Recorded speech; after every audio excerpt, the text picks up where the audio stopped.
और मेरा वोट इम्तियाज जलील साहब। हमारा वोट इम्तियाज जलील साहब को, हमारा वोट डेवलपमेंट को। देखिए, हम लोग तो ज़्यादा करके पढ़े लिखे मेंबर ऑफ पार्लियामेंट के लिए है। जैसा पिछले 15 साल हम लोगों ने देखे थे कि जो माजी खासदार थे खैरे साहब, तो उनके कार्यकाल में जो भी काम हुआ तो पूरी जनता को मालूम है कि क्या काम हुए, कितना डेवलपमेंट हुआ, क्या चीज़ हुई।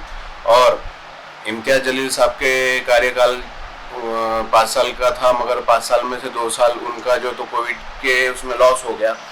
फिर भी 3 साल में उन्होंने जो काम करे तो वो 15 साल से जो खैरे साहब के पीरियड में काम रुका हुआ था उससे ज़्यादा काम उन्होंने कर चुके।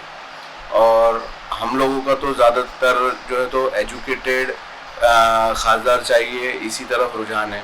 और हम लोगों को जो है तो डेवलपमेंट की सख्त ज़रूरत है। औरंगाबाद को हमको सख्त ज़रूरत है और डेवलपमेंट की। और हम लोग ज़्यादातर चाह रहे हैं कि यहाँ पे औरंगाबाद की तरफ इंडस्ट्रीज आए, जो हमारे जो बच्चे हैं उनके लिए रोज़गार होना ज़रूरी है। क्योंकि अभी ज़्यादा करके जैसा सिविल इंजीनियर हो गए, मैकेनिकल इंजीनियर हो गए, ये बच्चों को औरंगाबाद छोड़ के दूसरी तरफ जाना पड़ता।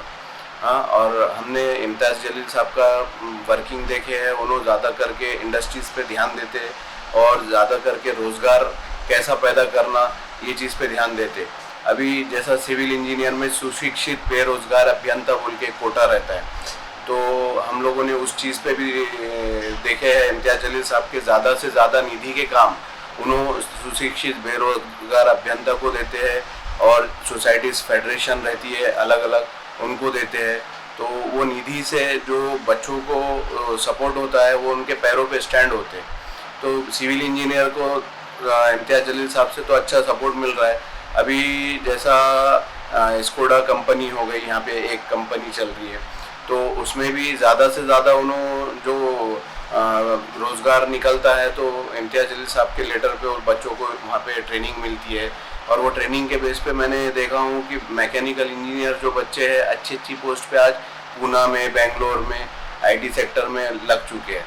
और जैसा कि आईटी सेक्टर का मैं कह रहा हूँ, तो आईटी सेक्टर का तो एक बहुत बड़ा हब इम्तियाज जलील साहब ने खुद चालू किया है उनके बच्चे का।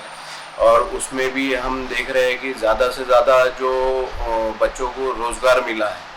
तो अभी मैं तो आपको खुला बताता हूँ कि मेरा वोट और मेरी फैमिली का वोट और मेरे मोहल्ले का वोट इम्तियाज जलील साहब को।